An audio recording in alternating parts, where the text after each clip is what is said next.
नमस्ते दोस्तों। आज चलो मिलकर इंडियन रेलवेज की धांसू कहानी सुनते हैं।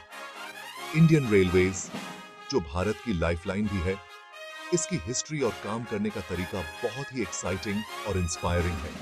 क्या आपको पता है कि इंडियन रेलवेज दुनिया के सबसे बड़े रेलवे नेटवर्क्स में से एक है?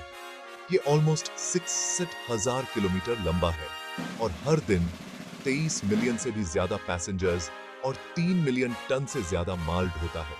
बस सोचो तो कितना बड़ा कंट्रीब्यूशन है ये किसी भी देश की इकोनॉमी और कल्चर में। दिल खुश हो जाता है ना? तो चलिए सबसे पहले इंडियन रेलवेज की हिस्ट्री के बारे में जानते हैं।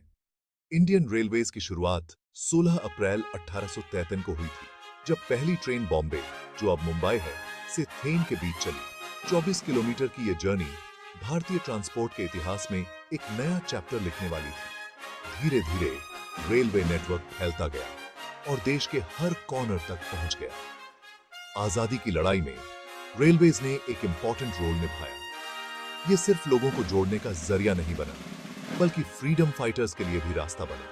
अब चलो इंडियन रेलवेज के काम की बात करते हैं।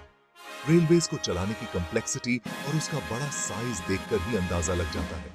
हजारों ट्रेन्स, लाखों पैसेंजर्स और टन्नों माल हर दिन अपनी मंजिल तक पहुंचता है। इसके पीछे एक पूरी टीम का डेडिकेशन और मेहनत छुपी होती है। इंडियन रेलवेज सिर्फ पैसेंजर सर्विस में ही आगे नहीं है, बल्कि माल ढोने में भी इसका बड़ा रोल है। किसानों की क्रॉप्स, इंडस्ट्रीज के प्रोडक्ट्स और इंपॉर्टेंट आइटम्स सब रेलवेज के जरिए देश भर में पहुंचते हैं। दोस्तों, इंडियन रेलवेज सिर्फ एक ट्रांसपोर्ट का साधन नहीं है, ये हमारी कल्चर और आइडेंटिटी का एक अहम हिस्सा है। इसकी हिस्ट्री हमें बताती है कि कैसे बड़े से बड़े गोल को अचीव किया जा सकता है दृढ़ निश्चय और कड़ी मेहनत से। तो नेक्स्ट टाइम जब आप ट्रेन में ट्रैवल करो, तो इस अमेजिंग जर्नी की हिस्ट्री और इसके पीछे की मेहनत को याद करना। धन्यवाद।